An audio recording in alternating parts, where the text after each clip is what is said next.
Good morning to all of you. कैसे हैं आप लोग? जैसे कि कल हम लोगों ने बोट एंड स्टेम से कुछ क्वेश्चन देखे थे, आज उसी से संबंधित कुछ और क्वेश्चन देखेंगे जो काफी महत्वपूर्ण है। तो चलिए देखते हैं। पहला क्वेश्चन है, एक नाव 30 किलोमीटर धारा के विपरीत तथा 40 किलोमीटर धारा के अनुकूल दूरी तय करने में 10 घंटे का समय लेती है तथा नाव 40 किलोमीटर धारा के विपरीत तथा 55 किलोमीटर धारा के अनुकूल दूरी को तय करने में 13 घंटे का समय लेती है। तो धारा का वेग तथा सांद्र में नाव का वेग निकालना है।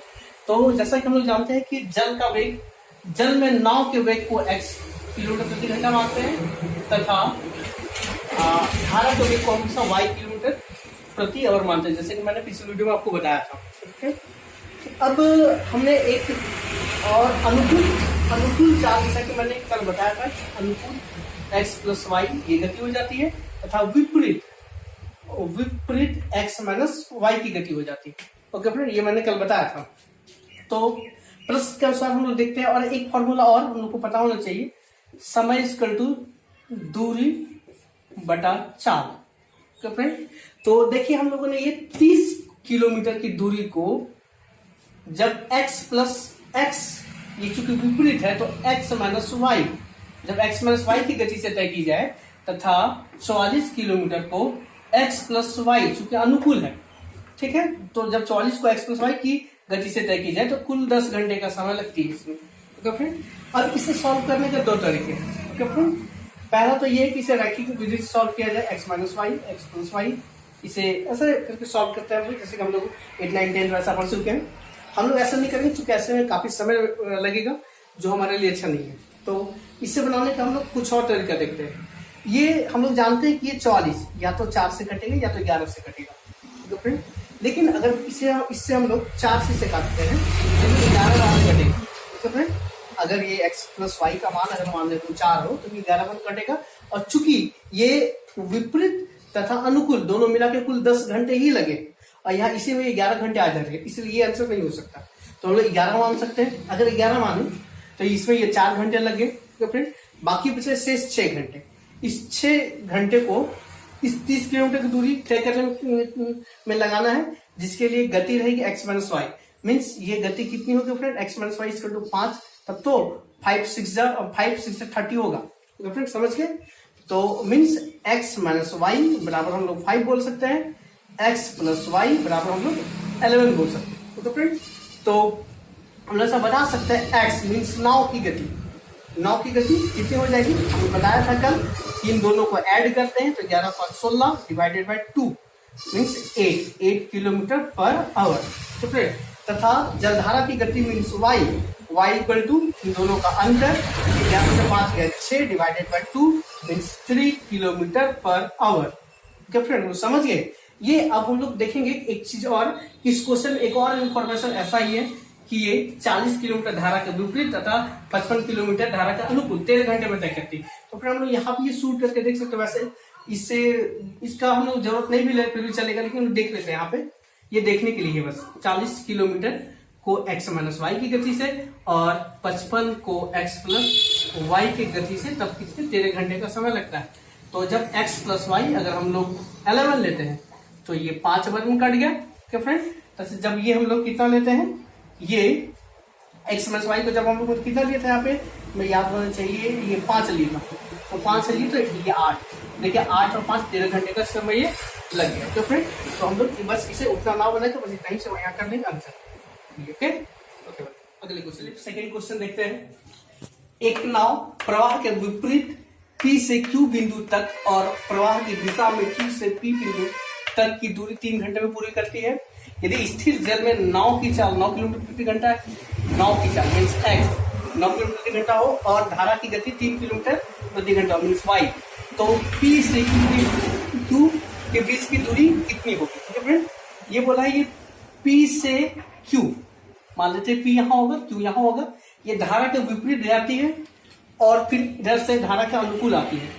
ये मान लेते इधर से इधर बाहर आया। ओके फ्रेंड, हमें P से Q के बीच की दूरी निकालनी है, और चूंकि ये दिया है कि नाव की गति x 9 किलोमीटर प्रति घंटा है तथा जलधारा की गति y 3 किलोमीटर प्रति घंटा है, तो हम लोग बता सकते हैं कि धारा के अनुकूल चाल x plus y means 12 kilometre प्रति घंटा होगी, तथा धारा के विपरीत x minus y means 3 minus means 6 kilometre प्रति घंटा होगी। ओके, तो चूंकि अगर हम ये इसे डिस्टेंस को d मान लें तो इससे d दूरी को ये जाने समय चूंकि स्पीड इसका 6 होगा और आने समय इधर से इधर जब आ रही होगी जिसका स्पीड ये होगा 12 होगा, तब इसे कुल 3 घंटे का समय लगा है। ऐसा हम सॉल्व करते जाते हैं फ्रेंड।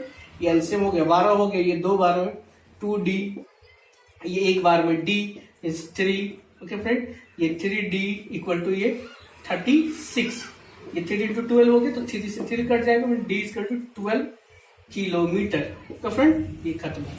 तो चलते हैं अगले प्रश्न की ओर। एक धारा की गति 3 किलोमीटर प्रति घंटा है। एक नाव 24 किलोमीटर की दूरी तय करती है तथा 6 घंटे में आरंभिक बिंदु पर वापस आ जाती है।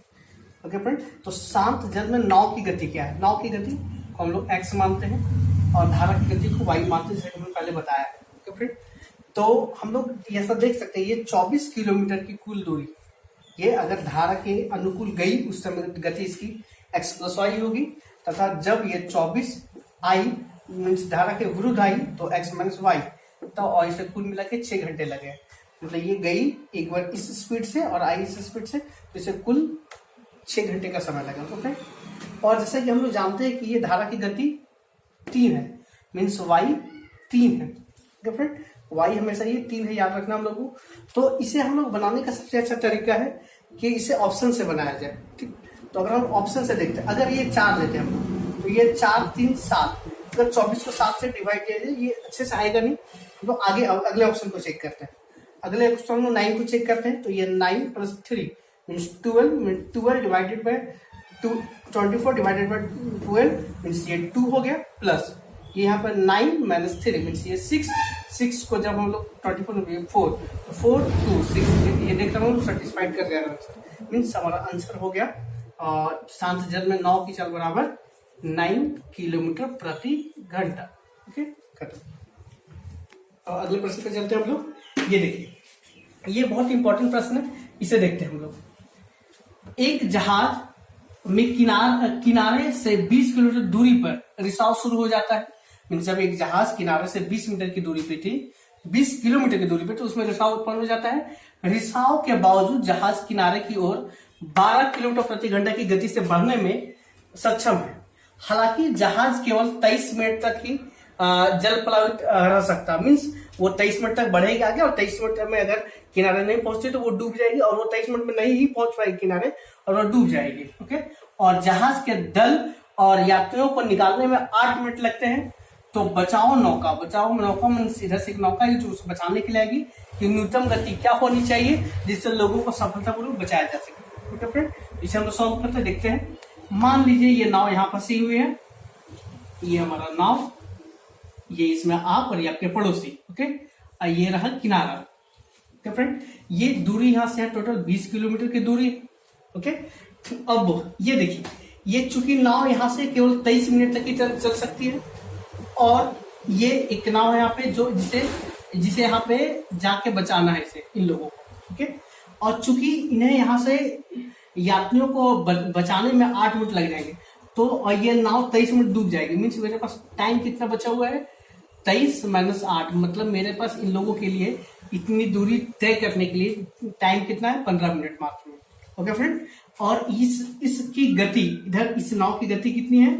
12 kilometre per our. Okay friend, means हम लोग को ये 20 किलोमीटर की दूरी को तय करना है। इसके स्पीड ओके, मान लीजिए इसका स्पीड x है।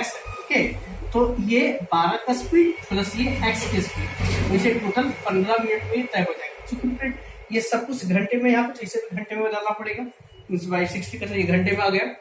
ये 1/4 इससे कट गया, क्रॉस मल्टीप्लिकेशन करेंगे हम लोग, 12 प्लस x हो गया, ये 80 हो गया। ओके फ्रेंड, अब ना x, ये 12 चूंकि प्लस हो जाएगा तो माइनस में, तो 80 minus 12 means x equal to 68 kilometre per hour. Means जो बचाने वाली नौका है उसकी स्पीड कितनी होनी चाहिए? 68 किलोमीटर प्रति घंटा। तो फ्रेंड धन्यवाद, समझ गए आप लोग।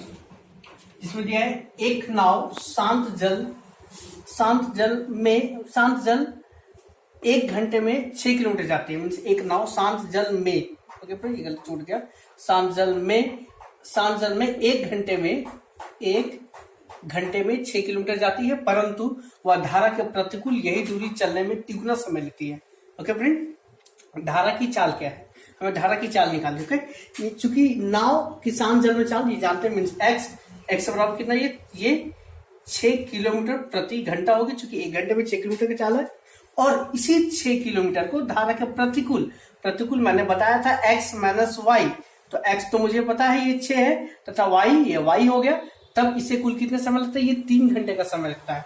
मैंने वही अप्लाई किया फॉर्मूला, समय इक्वल टू दूरी बटा चाल। ओके फ्रेंड, ये हो गया। इसे हम सॉल्व करते हैं, क्रॉस मल्टीप्लिकेशन, ये 18 माइनस 3y बराबर 6।